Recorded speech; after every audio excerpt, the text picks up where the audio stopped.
Thank you so much. This week is Yud Shvat, the day of the anniversary of passing the Yortzeit of the previous Lubavitcher Rebbe, Rabbi Yosef Yitzchak Schneerson of blessed memory, who passed away on the day of Yud Shvat in 1950. The Torah says, Ha'asiri Yeh Kodesh. The 10th day is a very holy day. And the Alter Rebbe writes in Tanya that on the day of the passing of the Tzaddik, all the Torah, his avodah, his davening, his learning, everything that he achieved in the world comes in great focus, and it's poyel Yeshuos bekerev haaretz. It can do wonders down here in this world, because the Tzaddik, when he is alive, is limited in his physical body. However, after his passing, in the words of the Zohar, Yatir mibachayohi, his influence is felt actually down here in this world, even more so than during his lifetime, and most certainly on the day of his Yortzeit. And certainly when we're talking about a Nasi Hador, a Nasi, a prince of the generation, which the word Nasi is Nitzutz Shel Yaakov Avinu, a Rebbe, a Tzaddik, who lifts up the generation, then certainly what we need to do towards his Yortzeit is to have a look at his Torah, at his directives, and connect and be inspired. The Frierdiker Rebbe had a grandmother called the Rebbetzin Rivka. In 1950, he gave out towards the date of Yud Shvat, which was in fact the Yortzeit of his grandmother, a maimah, a Hasidic discourse. And it was entitled Bosi Legani. On that Shabbos, in fact, he himself passed away. So it came out that the very last maimah, if you want, the last will and testament of the Rebbe, was encapsulated in this Hasidic discourse. It has within it 20 chapters. And the Rebbe, who took over the mantle of leadership exactly 1 year later, in 1951, on Yud Shvat, there was a Farbrengen at which the Rebbe took over the mantle of leadership, and the Rebbe explained every single year one chapter of the maimah of the previous Rebbe. And so consequently, what we're going to do in this evening's talk is to give a summary of the first 10 chapters and to have a look at depth at how the Rebbe explains the 11th chapter. And in it, we'll be looking at the concept of Tzivos Hashem, which in fact is connected with this week's parsha, because we have the Exodus of Egypt, and the Jewish people going out of Egypt are called the Tzivos Hashem, the army of Hashem, the hosts of Hashem. So let's start with the maimah of the previous Rebbe. It's based on a verse in Shir Hashirim, in the Song of Songs, which says, Bosi legani achosi kala. I have come to my garden, my sister, my bride. And the maimah says that originally the Shekhinah, the divine presence, dwelled in the Garden of Eden with Adam and Eve. And unfortunately, through the sin of the tree of knowledge, the Eitz Hadas, the Shekhinah was removed from the earth, and there is expression in the rabbinic writings of 7 firmaments that the Shekhinah was removed from the earth to the first firmament. And through the sin of Cain and Abel, the Shekhinah, the divine presence, was removed from the first firmament to the second, and etc. through the various sins of generations, until the generation of Avraham Avinu, Abraham. He was the one that started bringing the Shekhinah, the divine presence, resensitizing creation to the presence of Hashem. He brought the Shekhinah back from the 7th firmament to the sixth, Yitzchak from the sixth to the fifth, Yaakov from the fifth to the fourth, etc., until Moshe Rabbeinu. Moshe was the seventh generation from Avram. There was Avram, Yitzchak, Yaakov, Levi, Kahos, Amram, and then Moshe. Moshe was the Shvi'i, the seventh generation. V'chol hashvi'in chavivin, and all sevens are very precious. And Moshe Rabbeinu brought the Shekhinah back down to the earth when he built the Mishkan, the tabernacle, in the desert. And the Torah says, "V'asuli mikdosh v'shachanti b'shtzeicham," make for me a sanctuary so that I should dwell in them. It doesn't say in it, but it means in them, in each individual. The Mishkan was made of boards of acacia wood, of atzei shitim. The board of the Mishkan was called a keresh, spelt kuf, reish, shin. In the Maimah, the Frierdiker Rebbe discusses the idea that the word keresh can also, by mutating the letters around, read the word sheker. Sheker means something which is false, not true. And if you move the letters around further, it can read the word kasher, which means a connection. Now, the wood was made of shittim wood. Shittim comes from the word shtus, which is the idea of idiosyncrasy, nonsense, folly. And the idea as developed in the Maimah is that there is shtus de klippa. There is nonsense of unholiness. And that needs straightening out. A person only commits a sin if there enters into them a spirit of shtus, a ruach shtus, a spirit of folly. And then what needs to happen is that needs straightening out. And that's done by transforming the sheker, the falsehood of the world, into the keresh, the beam of the Mishkan. And that's accomplished by kasher, by one's connection with Hashem. And that is the avodah of the Mishkan, which was done through korbanos.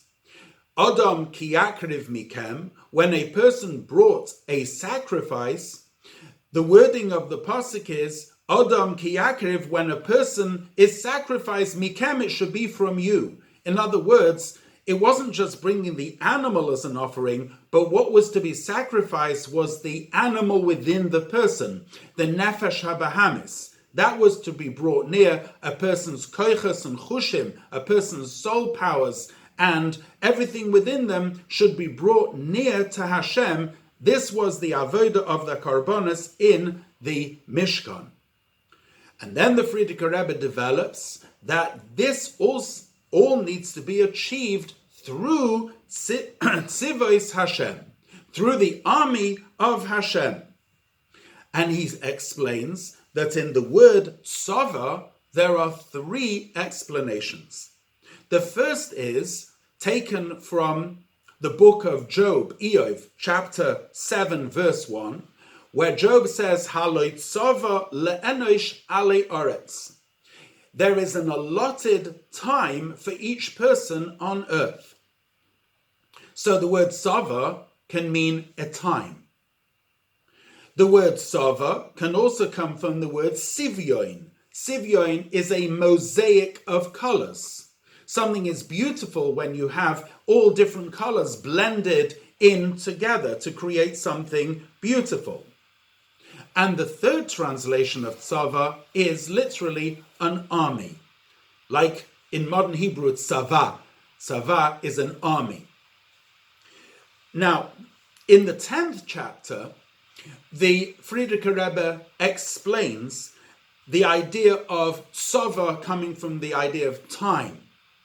Torah mitzvahs need to be done, learned, and performed within certain time frameworks, because Torah mitzvahs need to be clothed within the parameters of nature, of time and space.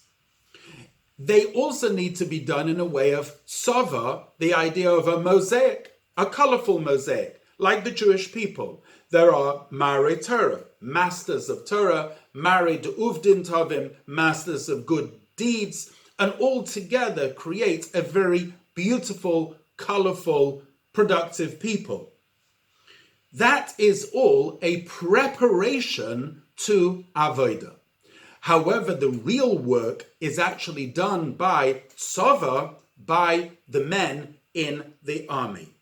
And we've now arrived at the 11th chapter of the Maimah Basi Legani. In this chapter, the previous Rebbe says the following. The name Savakos is one of the names of Hashem. There are 7 ineffable names of Hashem, meaning we may not erase them. One of them is Savakos. The first person who actually called Hashem with this name was Hannah, the mother of Shmuel Hanavi, Samuel the prophet. In the Torah itself, in the 5 books, there is not a mention of the name of Hashem being Savakos. What there is, however, is in this week's Parsha, Parshas Boy, the Jewish people are called Sivoice Hashem, the army or the hosts of Hashem.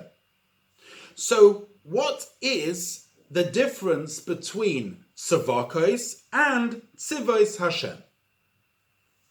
There's a Medrash Rabbah in the Parsha of Shmois that says, Shmi ato mevakesh leda, do you want to know my name, says Hashem?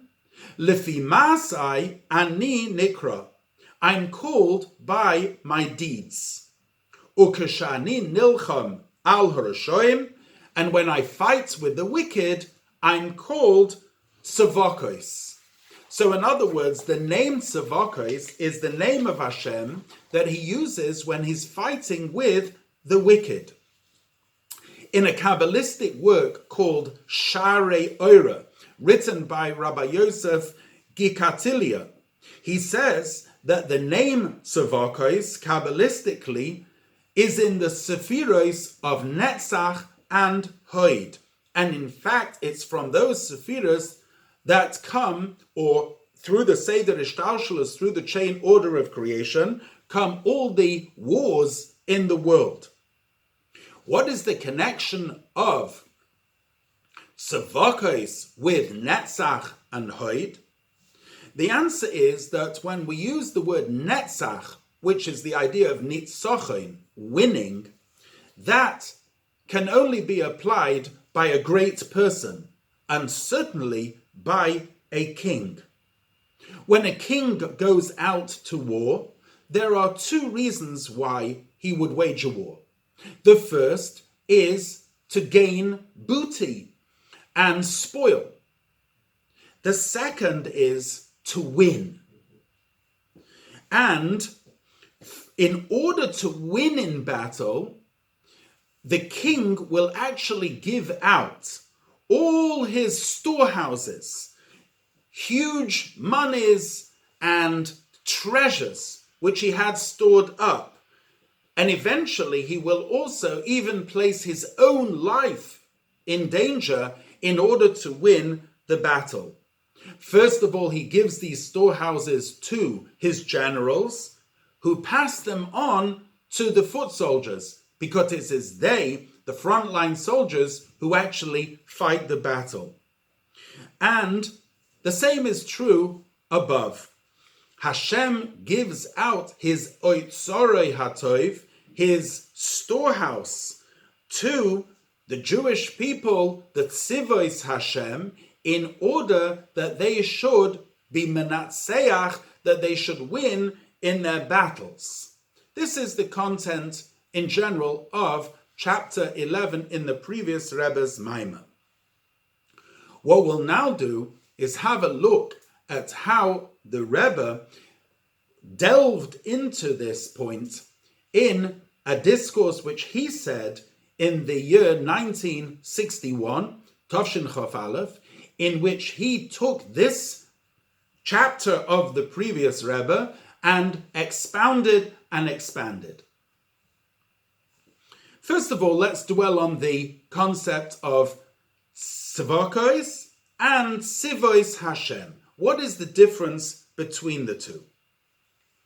In general, we say the 7 ineffable names of Hashem, the Zayin Shemes She'enon Nimchakim, they correspond to the Kelim of the 10 spheres of Atzilus. As we know, there are 7 Midos, Chesed through to Malchus, and the 7 ineffable names of Hashem refer to the Kelim within these spheres. So, for example, the name Kel, Aleph Lamed, of Hashem, that refers to the Keli of Chesed of Atzilus. The name Elokim refers to the Keli of the Sephira of Gevura of Atzilus. The Shem Havaya, Yud-Kei Vav-Kei, that is a reference to the Oir, to the light that comes within these Kelim. And that is the reason why the name Hashem, Havaya, can come in juxtaposition with another of those names. Hashem Elokim, for example. Why is it mitztaref? Why does it go together? Because Hashem is a reference to the Ur, to the light that comes within the vessels, and the other names, the 7 names, are names of the kelim of the vessels themselves. And consequently, when we talk about Hashem Savakos, we're talking about how the name Hashem comes into the name Savakos as represented by the Sephiros of Netzach and Hod, and as they descend down into the worlds of Bria, Yetzira, and Asiya. So in other words, these spheres descend down, and the light within them is Hashem, and hence it's called Hashem Savakos, or just the name itself is called Savakos. However, when we say Tzivos Hashem, the dynamic is actually an upward dynamic. This is the idea of the Tzava, the host, being completely nullified, enveloped, and given over to Hashem.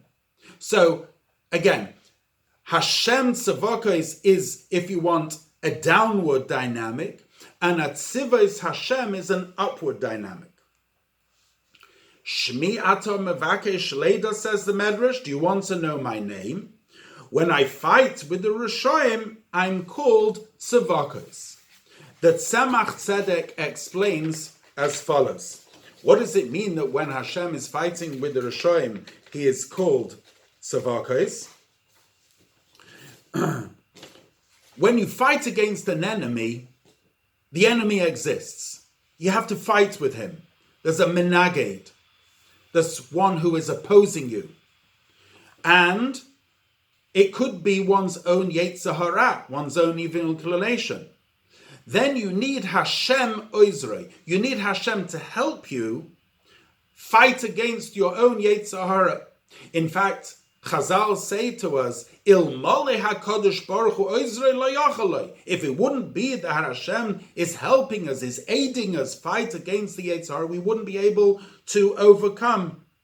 So the idea of Hashem Tzavakos is a likus godliness that comes down into the arena of battle where there is a enemy that's created by the parasah, the curtain between the world of Atzilus and the worlds of Bria, Yetzira, and Asiya. And Hashem comes down to aid Savakos, the name of Hashem, as he's fighting with the Rishoim in order to overcome them. Tzivos Hashem is the other way around. This is the Tzava as it's completely given over to and nullified and enveloped within Hashem. So in fact, Savakos and Hashem Savakos and Tzivos Hashem actually refer to the 2 different reasons of why a king wages war in the first place. Hashem Savakos is the idea of the king going out to gain spoil and booty. In this context, it's the idea of godliness engaging with the enemy and capturing it, eating it, elevating the sparks of holiness that are within the enemy and bringing them into the realm of holiness. Tzivos Hashem is all about nitzachon. It's about winning. It's about complete nullification to Hashem. If we wanted to portray that in terms of avodas Hashem, then Hashem Savakos would be the avodah of iskafia, the avodah of suppression, the avodah of the Beinani in Tanya, who is constantly challenged, however, always manages to stay in control. Whereas Tzivos Hashem, this is the avodah of tzaddikim, the avodah of what we call ishapcha, complete transformation that comes through a complete victory of nitzachon. Now, everything that happens in the world happens first of all in Torah. Because since istakel ba'oraisa ubara alma, since Hashem looked into the Torah and created the world, therefore, everything that happens in the world first happens in Torah. We find in Torah itself these two dimensions of Hashem Savakos and Tzivos Hashem. In Nigla the Torah, in the revealed portion of the Torah, Hashem is Hashem Savakos. This is Torah as it comes into the parameters of the world, and it teaches us and gives us directives of how every echelon, element, mineral, vegetable, animal can be engaged and can be elevated. So Torah gives us directives in time, in space, in the mineral world, the vegetable world, the animal world. All of it connects the world, fights with it, and in fact can suppress it and gains booty and spoil from it. Pnimius HaTorah, the inner dimension of Torah in contrast, the inner element of the Torah, the soul of the Torah, that is Sivoice Hashem. That is the idea of the complete sublimation of the world within Hashem. And consequently, you'll see the contrast between the two. In Nigla the Torah, there is the question and the answer, there's the discussion, there's the V'machshakim hoshivani, going through the darkness and getting the light from the darkness, whereas Pnimius HaTorah, less taman loikushia, there you don't have difficulties and, if you want, darknesses, but it's shedding light. Now, in terms of progression of time, as we come in the 6th millennium, as we come closer to the coming of Mashiach, we are progressing in history. And there's a progressive revelation of the inner dimension of the Torah. It starts with the Arizal, in whose days he says, mitzvah legalos hachachma. There was a mitzvah to reveal the inner esoteric wisdom in his days, and it continued with greater vitality and expansion in the days of the Baal Shem Tov. And the idea then was not just the idea of birurim, of refining the world through giving Torah directives to every echelon of the world, but in addition, there was the idea of nitzachon, of sublimating the world and showering it and allowing it to bask completely in the inner dimension, Pnimius HaTorah, so that everything should be, if you want, tofel, should be secondary to Hashem, Sivoice Hashem. This is exemplified in a statement of the Gemara which says, Kol hayotze lemelchemes beis David kosev get krisus liishtoi. In the days of David HaMelech, King David, when soldiers went out to battle, before they went out to battle, they would write a bill of divorce to their wives. Halachically, the reason was so that if they be lost in battle, their wives would not be an aguna, their wives would be allowed to remarry. However, the Rebbe Rashab, when he founded the yeshiva of Tomchei Tmimim, he spoke a famous sicha quoting this chazal, and he explained the following. Kol hayotze lemelchemes beis David means, at the end of time, just before the coming of Mashiach, there will be those asher cheirfu ikvos Mashiacha, who will despise the footsteps of Mashiach. They will pour scorn on scholars. They will deride those who keep mitzvahs with great punctiliousness. And it is up to the Tamimim. He said it's up to the yeshiva students of this yeshiva which he was establishing, Tomchei Tmimim, to fight against those who were despising the footsteps of Mashiach. And he said, how do you do it? Kol hayotze lemelchemes beis David. If you're going out in this battle in order to bring Beis David, you're bringing Ben David, you're bringing Mashiach, how do you do it? Kosev gets krisis lishtay. You need to write a bill of divorce to your wife. And he explained that this meant in a spiritual realm, what it meant was to give up on all physical and to give up on one's own kaivas, one's own desires, but to be completely given over like a soldier to their commander in order to fulfill this goal. And Chazal say, Habo letaher Messiah loy, somebody who comes to purify themselves, HaKadosh Baruch Hu helps them in this area. Now, let's go back to the Maimah, which says that to the Anshe Hatzava, to the men in the army, when the king is going out, not just to gain spoil, but the king is going out to win, then the king will give out everything in order to win. He'll give out the oitzras, the hoin yakar, the tremendous storehouses that he has. What is the oitzar of HaKadosh Baruch Hu? What is the storehouse of Hashem? Chazal say this is an oitzar of Yirah Shamayim. This is a storehouse of being God-fearing. And this comes through the learning of Pnimiyas HaTorah.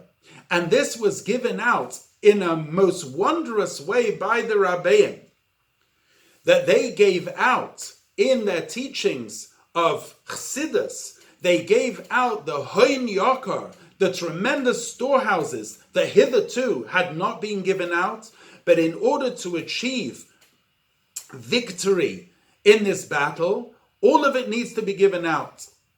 And in fact, it goes one step further. It says that in order to win the battle, the king places himself in danger. What does that mean on a spiritual level? That means that whatever was the life of the king is willing to put that aside in order to win this battle, because the midah of netzach, of being victorious, goes to the very essence of the soul. The Rebbe explains this in a most beautiful way. He says that what is the chayas, what is the life of a Jew? The life of a Jew is Torah and mitzvahs. And with Torah and mitzvahs, a person can gain Gan Eden, the Garden of Eden. They can bask in the divine light. The king is willing to put all that aside in order to be menatseach, in order to win the battle. Anything that's needed to win this battle, the king is willing to put everything out, to give out all the ammunition, to give out all his silver, gold, everything that he has, and put his own life in danger. Like the Alter Rebbe said, the Alter Rebbe was one to say, Ich will sehr garnished. I'm not interested in looking at things. I'm not interested in your Gan Eden. I'm not interested in your Olam Haba. I just want you, Hashem.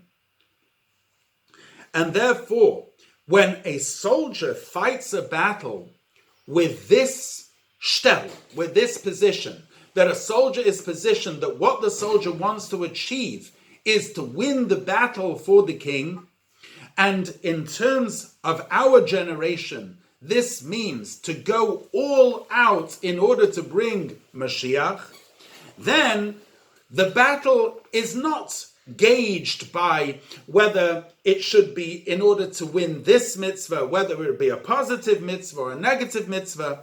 The soldier just knows one thing. What is the will of the king? What is the desire of the king? And for that, the soldier is willing to give everything up. This is the meaning of the word Sivoice Hashem.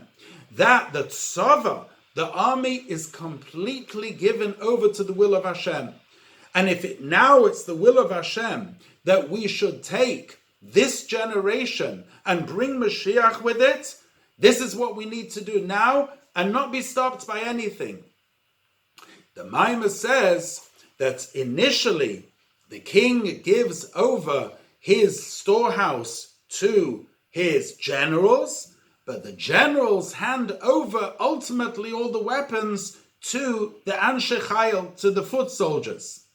Similarly, and this is not written in the Maimah, but as Chassidim, we understand from the Maimah that this is the inference that HaKadosh Baruch Hu gave over the Oitzrus, he gave over the Hoin Yokar, the tremendous storehouses, the treasure houses of the Pnimius HaTorah, the inner depth of the Torah. He gave it over to the Rabbeim.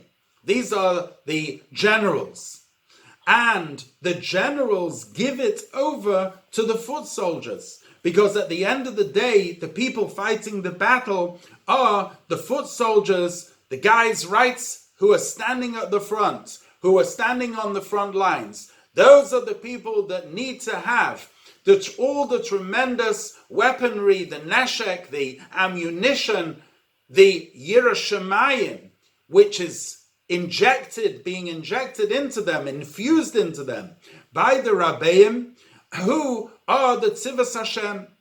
And consequently, we, this generation, are the Tzivos Hashem who will go out of Mitzrayim and enter into the land. Just as in the Parsha, Be'etzem hayom hazeh yotzu kol Tzivos Hashem me'eretz Mitzrayim, on that day, all the Tzivos Hashem went out of Eretz Mitzrayim. It will be through the Tzivos Hashem in this generation. Whether the Tzivos Hashem literally means, as the Rebbe actually instituted, a children's organization of children who understand that they have a commander-in-chief, and that commander-in-chief is HaKadosh Baruch Hu, to whom they're completely given over, or whether it means that Tzivos Hashem within each one of us, men, women, and children, that we stand as soldiers, as foot soldiers, on the front line, and we're willing to give absolutely everything up, whether it mean physical comforts or even spiritual comforts. We're willing to give everything up in order to win the battle, because we know that the king is giving everything out, is going all out in order to achieve the goal. When we go with such a tzava, with such an army, then for sure, ki meitzeischa me'eretz Mitzrayim, just like then the Tzivos Hashem went out of Mitzrayim, so too should we very speedily and soon in our days go out with Mashiach Tzidkenu. And when we do that, Basi Legani Achoisi Kala, we will bring, in this seventh generation, we will bring the Shekhinah back Lamata with the rebuilding of the third Beis HaMikdash, with the coming of Mashiach. It should happen speedily in our days. Amen.